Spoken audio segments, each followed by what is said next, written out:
guys, it's episode 4 of Travel Talk with me. Today we're going to be covering Washington DC, America's capital city, the White House, Washington Monument, Lincoln Memorial, plenty of stuff to see and do in Washington. So let's get started. So the last episode we would have left off in New York, just travelling down from New York to Washington on the bus. It took us about 3 hours I think in total. So we arrived in Washington about 5 p.m. So that was good. Meant we got there at a nice, reasonable time. And we could, wander out for a little while, have a little look around, see where everything was, see how close we were to everything. And it worked out that we were only 15 minutes from the White House. So we walked down to there the first night. Weirdly, being tourists, managed to only see the back end of the White House, which is where they bring all the food in and the staff. So, that was something, but yeah, it was good. There was still, I should say as well, there was still snow everywhere. Obviously, New York had a lot of snow, like I said in the last video. And Washington had a lot of snow by the sound of it as well, but obviously it dwindled down a little bit. But there was still a nice covering everywhere, so it still looked, quite pretty, the White House and everything looking white with white. Much like me today, white with white. So yeah, we saw the back end of the White House. We went into a 7-Eleven, got some foodie bits, and just had an early night because there wasn't much we could do with the evening. The first full day in Washington, I should say as well, we only had 2 full days in Washington, and we were leaving on the third full day, I suppose. We were leaving to move on again. So we wanted to get as much covered as we could, so we left pretty early to the hotel. I think it was 7:30, 8 o'clock sort of time that we actually left. Grabbed a coffee in 7-Eleven because the hotel we stayed in weren't doing breakfast because, why would they? It's a hotel. Let's not cover that anymore. And, headed down the road. It was a main road basically that we go down to hit the White House, the Washington Monument, all of the important stuff. So we headed down there. Along the way you get to see some pretty cool buildings as well, like the Washington National Bank and the National Library, that, sort of things you want to see as well, and it's good that they're on that road as you go down towards the White House. So yeah, we headed down there, and the first stop we were going to make was obviously going to be the White House. It's something that you want to do as soon as you get there, and this time we actually went to the front entrance, not the back entrance, so that was even better. Went there, got some photos of the White House, the lawn that was still had snow on it, well, some snow on it, they'd cleared most of it. Saw the White House herb garden, which, how can Barack Obama get by if he doesn't have radishes? Saw that. And yeah, we were there for about 20 minutes until we were ushered away by what I can only believe was a security guard. It's a man with a gun, that'll do. So yeah, we headed away from that. Headed down towards what did we head down to next? We headed down next to all the museums and such. Now, some of the museums weren't open. I'm not sure why. Some wanted to charge quite a bit of money to get into. Again, not really sure why. But the majority of the museums are free, and that does obviously keep you with something to do for the day. So we headed into the Air and Space Museum, which is the museum that appealed to me the most, in all honesty, because it was in a Night at the Museum film, so who could not like that? Ben Stiller made me want to go to that museum.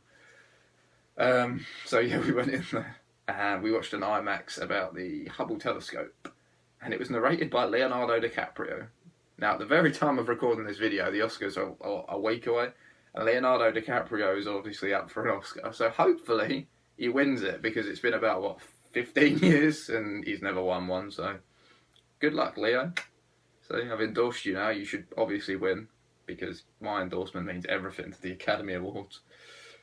So yeah, we saw that, and because the weather conditions weren't great the first full day we were there, we had ice rain, and it wasn't great, but it was still fine to walk around in. So we came out of the IMAX watching that, came out of the museum, got ourselves ready again, wandered down to the FBI building. That was cool. Didn't ever think I'd be stood outside the FBI building, so that's an experience. Just had a little general wander around that day, to be fair. We didn't want to hammer everything out that day. Obviously the weather apparently was going to be better. We checked the weather forecast and it was going to be better the second full day. So we planned to do a lot of the outdoor stuff then. And yeah, after the IMAX and the FBI building and the White House, yeah, it'd come to about 5 o'clock again. So we headed back. We grabbed some food in the 7-Eleven again, and just had an early night watching. I think Blue Bloods was on TV, which kind of started my passion of watching Blue Bloods. So yeah, shout out to Blue Bloods, Donnie Wahlberg. Woo-hoo! So yeah, that was the first full day. Second full day, it was lovely to wake up and the sun be shining. I'm not gonna lie.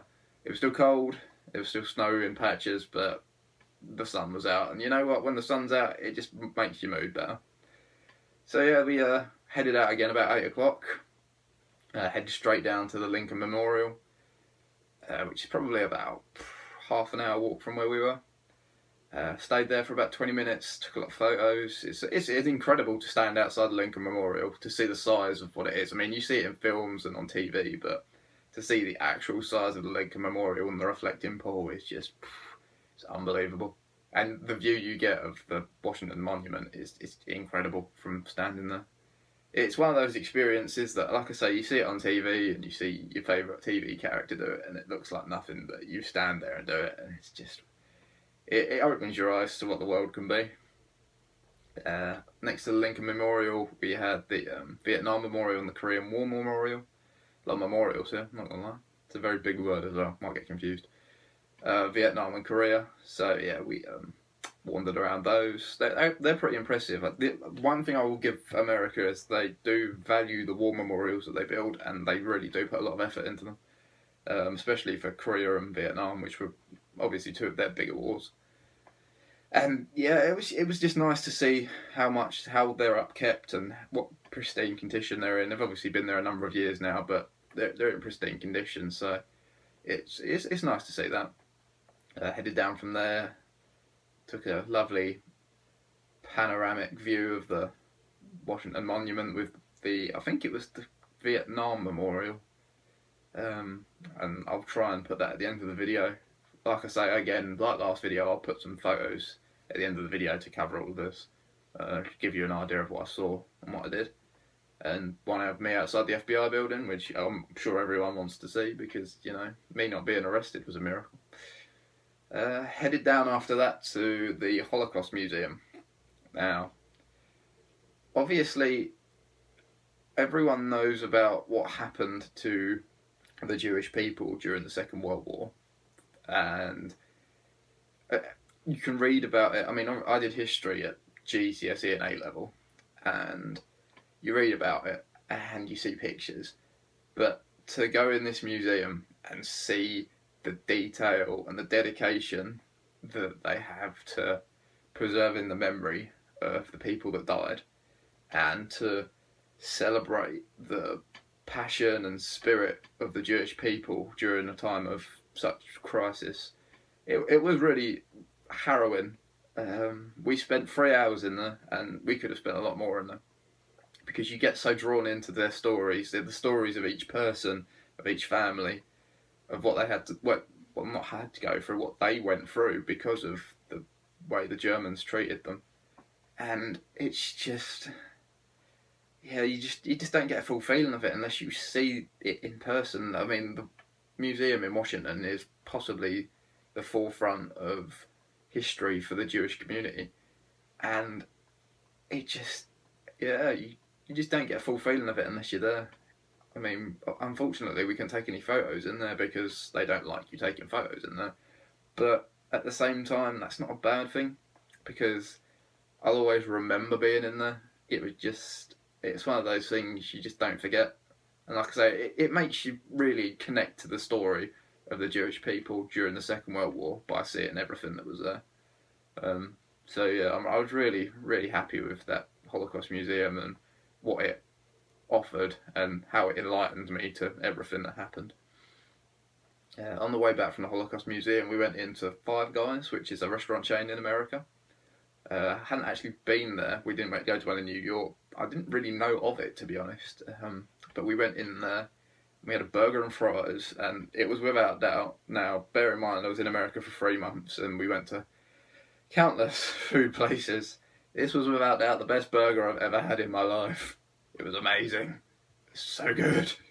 And now I'm aware, I've been told by friends that there's a Five Guys in England in a couple of places. So it's my goal for this year to go to a Five Guys again and have a burger.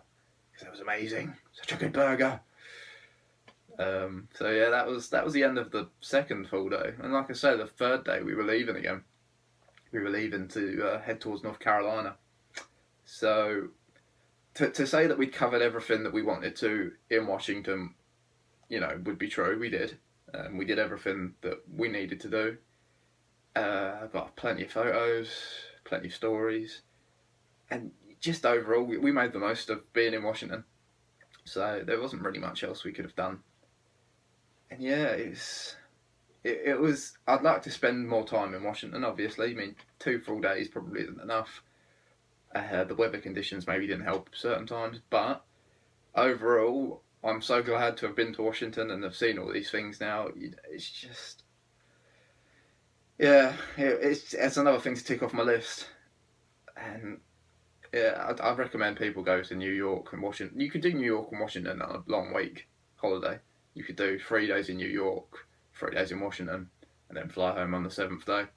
And I really would recommend people do that because it's 2 amazing places.